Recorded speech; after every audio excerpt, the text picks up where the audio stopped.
Exploitative job news now. Underemployment. The only pandemic you can't vaccinate against. So the growing coronavirus problem has highlighted a lot of structural problems within society, depending on your country of origin.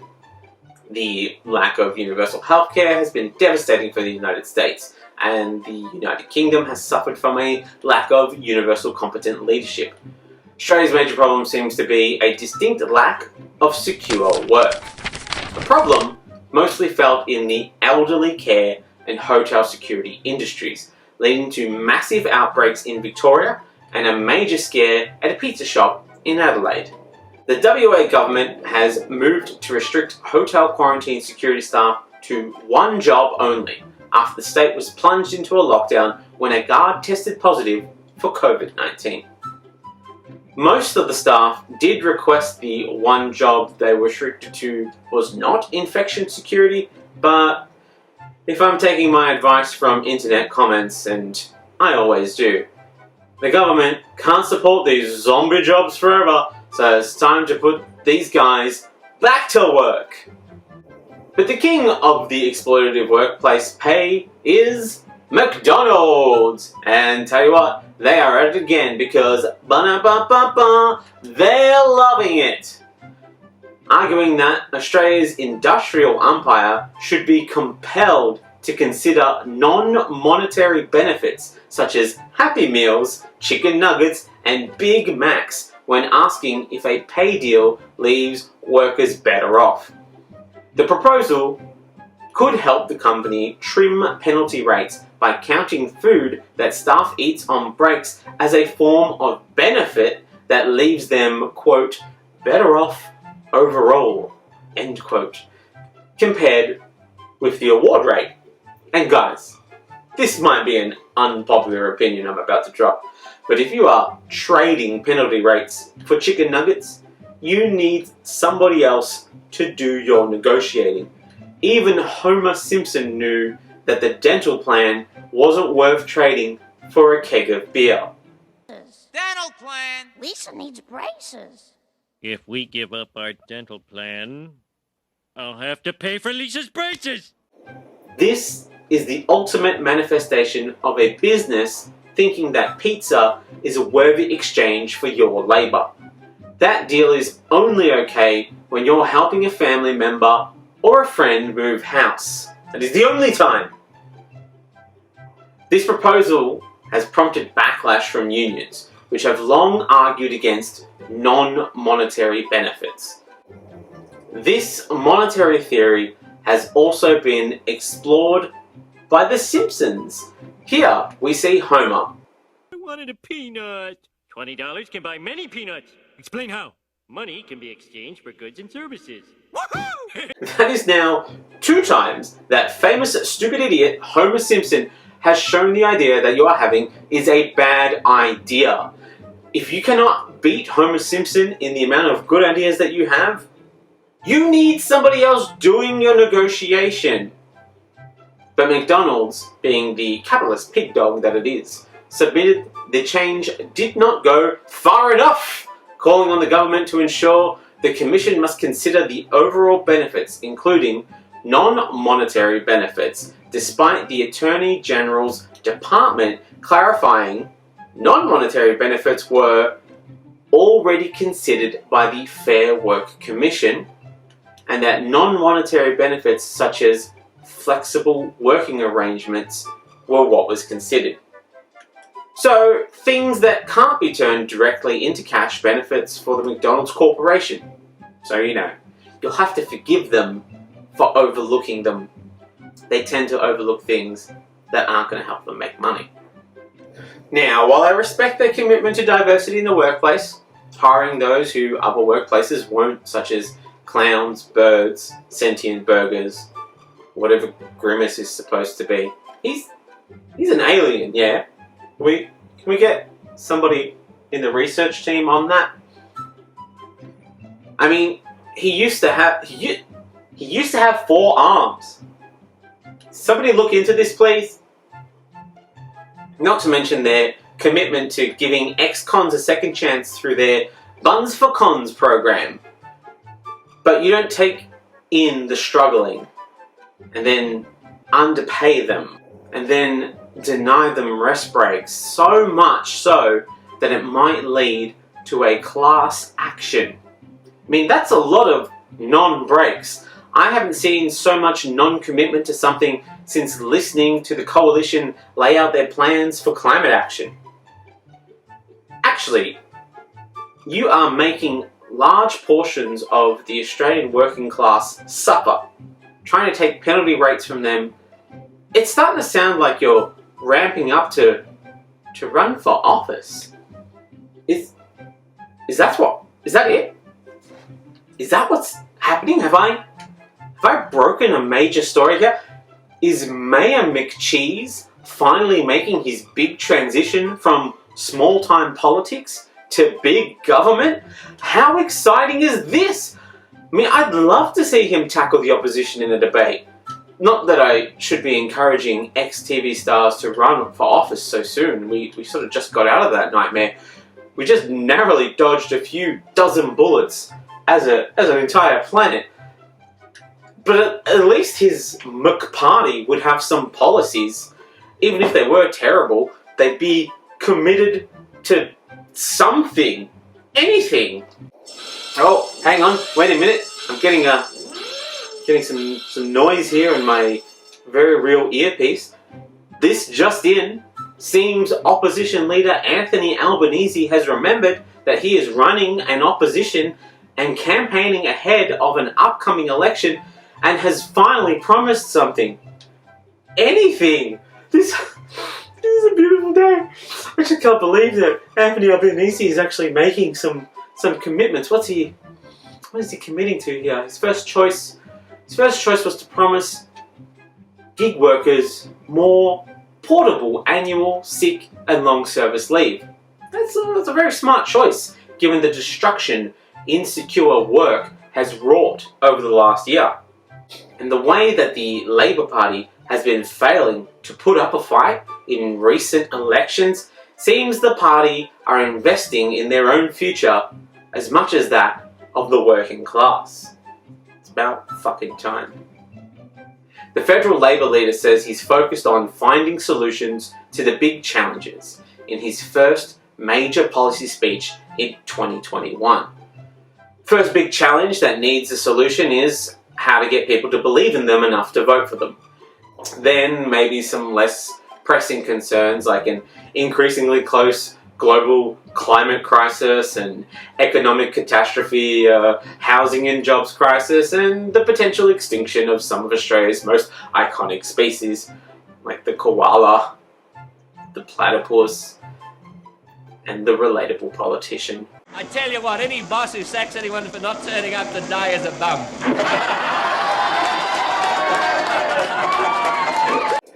Albanese has been promising workers a better deal with a suite of reforms to improve job security and provide minimum pay and entitlements to those in insecure work. He says the opposition's message for working people is, Labour is on your side. That's a reference to the party's new election slogan, on your side. Not that anybody would know that because they don't know how to promote themselves. Albanese promised to add job security as an objective in the Fair Work Act, meaning it can be considered every time a pay deal is registered or changes of sort to the award safety net. I suppose job security is not something someone who works in the public sector has ever really needed to think about. After all, they never lose their jobs no matter how much they fuck up. Not even when they stole money filtered through a family trust, illegally charged poor people with ostensibly theft of government money, then taking it from them by force. Or when they illegally fail to answer Freedom of Information requests within the 30 days as mandated by law. When they spend an undisclosed amount of public money on legal defense for a minister who broke the law for political gain, when they increased the jail time for journalists who report on whistleblowers' truthful allegations, And in the grand scheme of things, these are barely crimes, really, especially when you can get your collars pressed and clean to the whitest whites by people in illegal detention for undisclosed periods. No point having them there if they aren't going to serve the public in some way. And you certainly won't get any sympathy from the coalition, the masters of your broke-ass destiny, until you find the bootstraps that you're supposed to pull yourself up by. Maybe they're out in the bush. Has anyone tried looking out in the bush to find some bootstraps? Because Finance Minister and man looking desperately for a friend in the crowd who will never show up, Simon Birmingham, told the jobless that there's plenty of work in the bush in an attempt to justify cutting the job seeker support at the end of March. Birmingham indicated there will be little tolerance for those able to work but choosing not to when there are jobs available.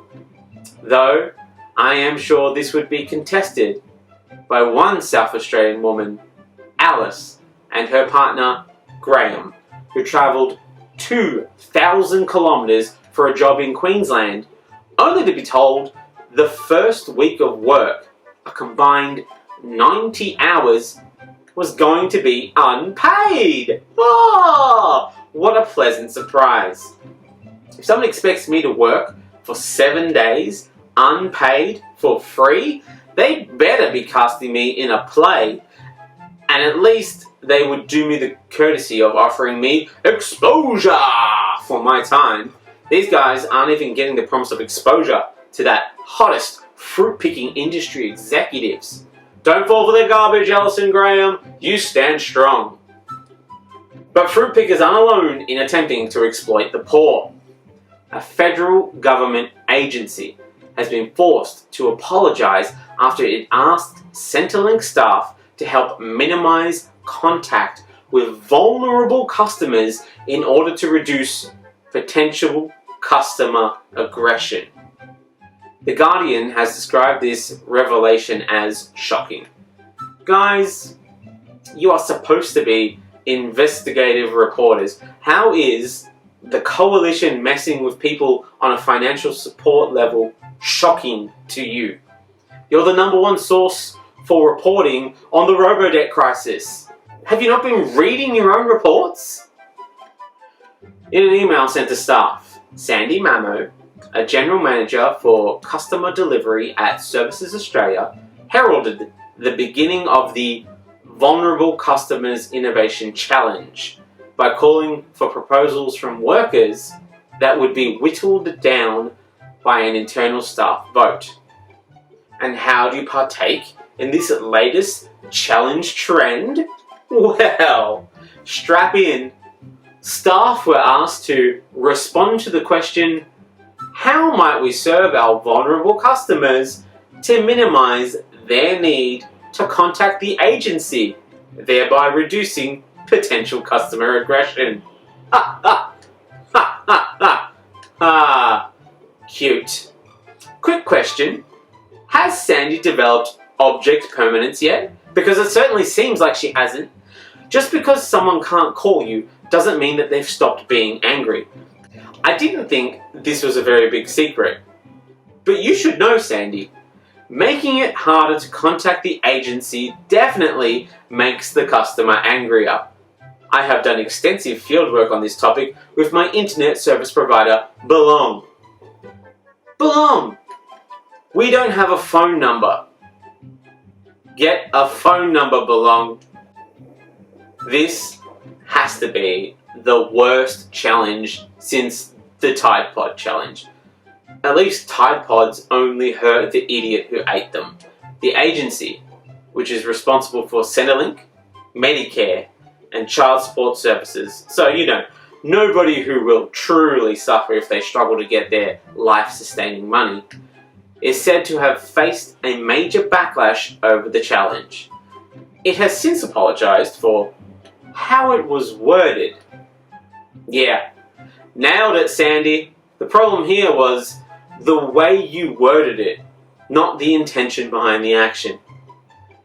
I mean, if you were just more honest and said the quiet part out loud, then we wouldn't be able to do this kind of gotcha journalism, because you would have already confessed. You know, work for Trump. Let's workshop some names for this new challenge, shall we? The out of earshot, out of hope challenge. The best form of welfare is shutting the hell up challenge. The fuck me, no, fuck you challenge. Or the la la la la la la la not listening challenge. If you still want to seem a bit more upbeat and fun. Now, we can hardly say that the task of listening to the needs of the needy is something that the coalition has not been particularly good at. As seen here, when they were reinforcing the cashless debt card system, despite reviews failing to find proof the welfare scheme reduces social harm. And here, Prime Minister and man who has to pay his wife as an empathy consultant because he fails to understand human suffering, a concept even the Terminator managed to learn before it died. I know now why you cry, but it's something I can never do. Who argues a $25 per week increase to JobSeeker is appropriate, which puts us in the complicated position of having to empathize with him in order to understand why he would interpret this as appropriate. Now, if we are being kind, we might argue it is appropriate in that giving a hungry person a pea, and only a pea, every day is appropriate to help them with their hunger issue, as it is food, technically, even if it is still a woefully inadequate amount of food. You're still giving them food. People on welfare, those kings of lounging, living their most adequate lives, will receive an extra $25 per week to collect and pile in the center of their cave like Smaug, earning more money than they could possibly dream of under the changes to JobSeeker. And from April, will receive less money overall due to the end of the coronavirus supplement. But they certainly are in for an appropriate surprise. But heavy is the wallet that bears the reward. It's a complicated life. Recipients will be required to do more to qualify for payments, like attending face-to-face appointments, intensive training after 6 months on welfare, more paperwork for some recipients, and more job searches per month. The boost will, however, take the JobSeeker allowance to $307 per week. It's all part of the Prime Minister's plan to move back to a normal safety net arrangement as part of that normalising process. Very normally reassuring us that things will be normal as we normalise normal, everyday, normal things, like making a safety net to catch the poor, but ensuring the safety net is made out of paper mache. Sure, it might catch you, but they can't say that they didn't put it up. Now, reassuring the poor is that the payment was now at a 41% of the minimum wage, the same level as during the Howard government, a not at all reassuring statement given the Howard era was roughly 20 years ago, and if the reference is to it being a percentage comparison, the JobKeeper payment has been falling further behind relative poverty figures for the past 2 decades, including rapidly during a period under John Howard. And if you mean as a value, then it's even worse, because welfare in inflation-adjusted 2020 bills has fallen further and further behind the poverty line, according to the Grattan Institute. So which is it, Prime Minister? Which of these adequate methods of catching, falling, tumbling acrobats do you think makes you look like a good guy? Social Services Minister and woman surprised to find herself defending this bullshit again. Anne Ruston said the increase was about getting the balance right. We need a system that is fair and sustainable for the people who need it and the taxpayers who pay for it, Ruston said, telling reporters the federal government had sought to strike a balance between offering enough support for jobless Australians and providing a strong enough incentive to regain employment.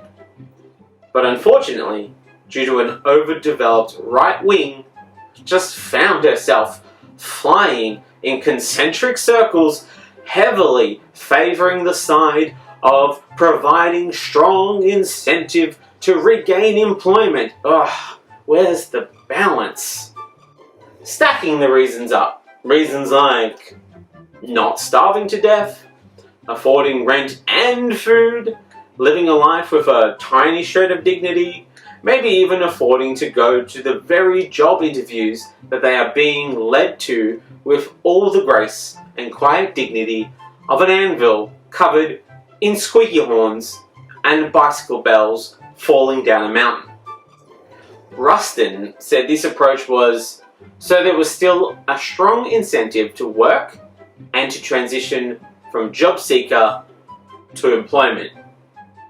She would then go on to say, they are surprisingly resilient at resisting our standard methods of death by 1,000 tiny neglects. And here they have the audacity to accuse those welfare cheats of having no work ethic. That sounds like a lot of work to me.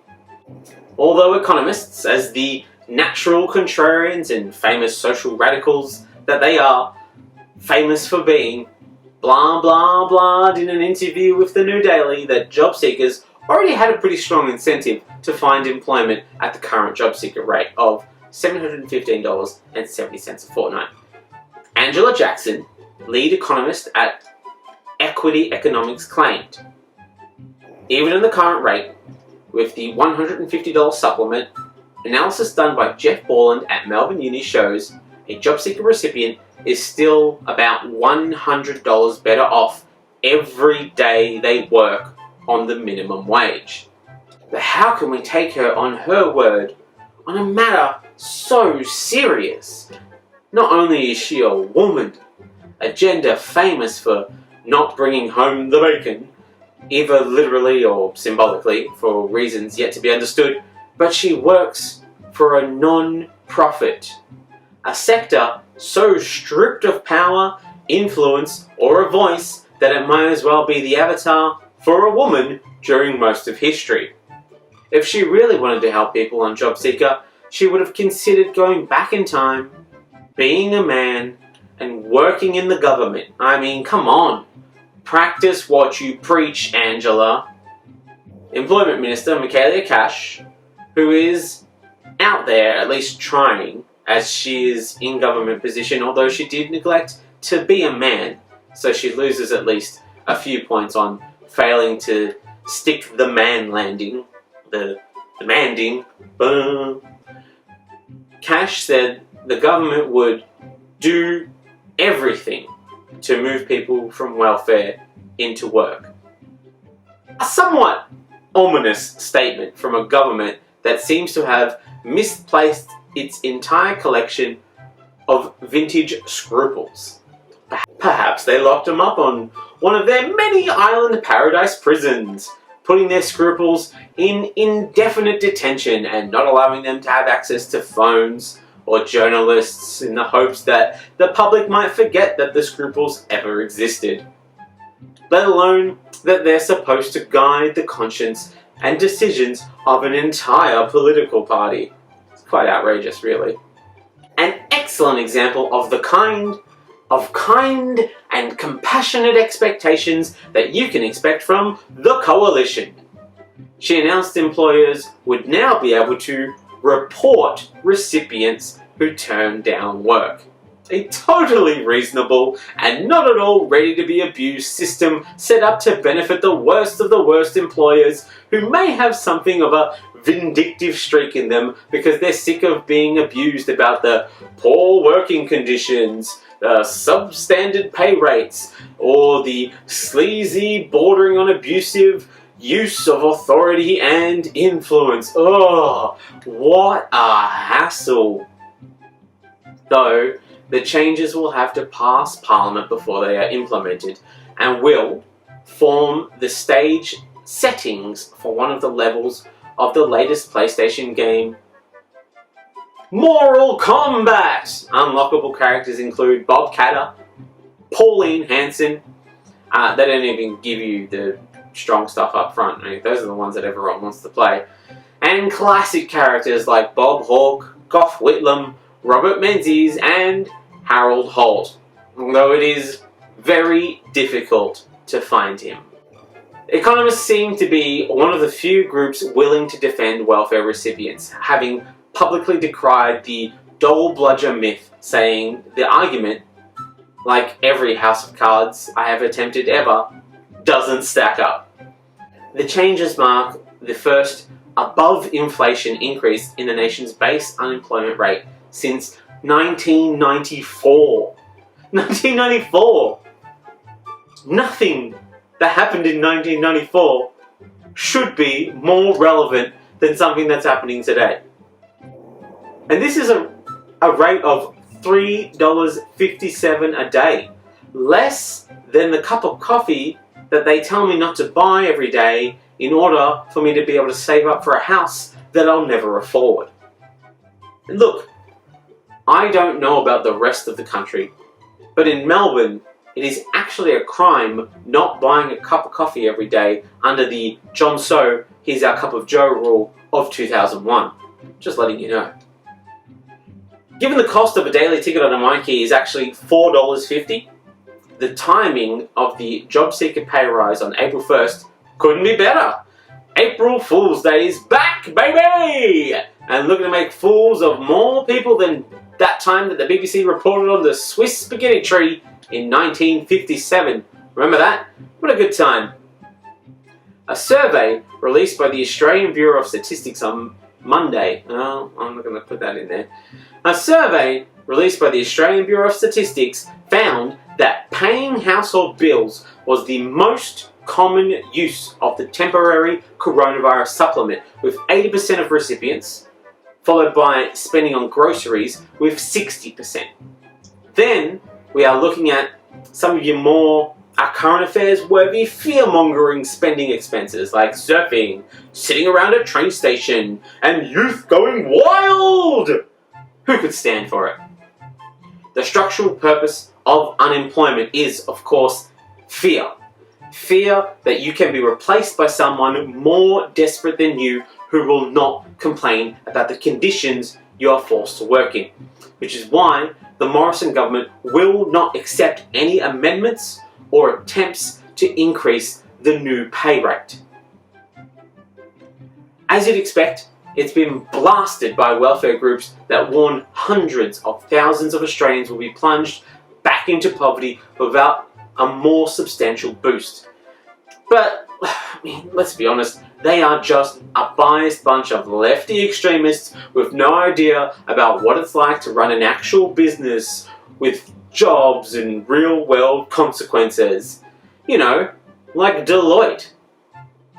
What did Deloitte have to say? Surely they'd have strong voice of reason in this argument. Deloitte said every dollar getting pumped back into the Australian economy is doing more good than ever before. And Deloitte has run consulting on US unemployment websites that run very poorly. So they have plenty of incentive to not give unemployed people the support that they need. But seems they were visited by the ghost of poverty past, present, and future in the night and have awoken in time to discover that Tiny Tim is not dead yet, and there is still time. Go, boy, go! Get the biggest turkey you can! People on Job Seeker for more than 6 months will have to work for the dole or engage in an intensive training program of short courses. So, they're finally offering some free education, something that we've been asking for a really long time. And this is the best version of free education that they could come up with? Learning to write resumes and learning to do job interviews? What a terrible joke. You would be better investing in people's futures by giving them free arts degrees than this Serena Russo style intensive training. I've done it before. It's terrible. I mean, it really is a cruel joke. This would be the kind of joke that if I told it, I would be called insensitive and I'd be cancelled by both sides of politics for making fun of welfare recipients. This is the kind of cruel and insensitive comment that would likely get me re-elected or boost my party support. That's how cruel it is. Something you would expect someone like Matt Canavan to say as he praised the government's new rules for job seekers, accusing unemployed people of playing Xbox on the couch instead of wanting to do work for a living. Psst, nobody tell him about esports. He will be confused and angry. He might even yell at a cloud for sitting around all day and not delivering rain like it's supposed to. Well, then there's Peter Credlin, seen here saying the quiet part out loud as she said, "Let's never forget, the dole is not supposed to be a living wage." Much like Sky News, despite its news-like appearance and name, is not meant to be a news source. This is where the welfare lobby gets it badly wrong, she claims. No one who is capable of work should expect to live off the taxpayer. And if anybody knows about unnecessary living off the public purse, it's Rupert Murdoch and his many media empires. Days after the federal government announced that it would increase the permanent rate of JobKeeper by $25 a week and renaming it More Money Than You Can Dream Seeker, progressive think tank, the Australian Institute, published a new analysis showing that higher unemployment benefits are correlated with lower rates of unemployment across the OECD. The report author, Matt Grudnoff, said the findings proved the Morrison government was being unnecessarily cruel to the unemployed and that lower unemployment is possible even with much higher unemployment payments. An observation that could have been made by a 6th grader collecting a collage of stories centered around the actions of its protagonist, one Scott Morrison, towards those who are poorer than him. But it is good to have an expert opinion to back up what we've all been saying for many, many years. Matt said, if the government was right in saying lower unemployment benefits were necessary to encourage jobless Australians to seek out new opportunities, Australia would have one of the lowest unemployment rates in the OECD in 2019, as at the time it had the lowest unemployment benefit.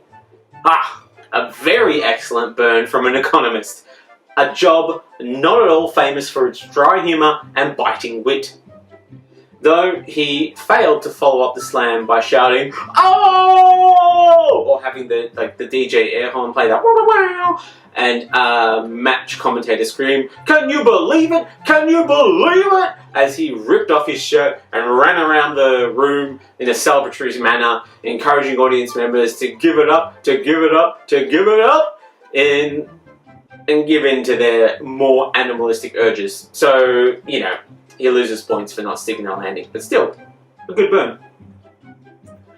Australia had only the 20th lowest unemployment rate out of 33 OECD countries.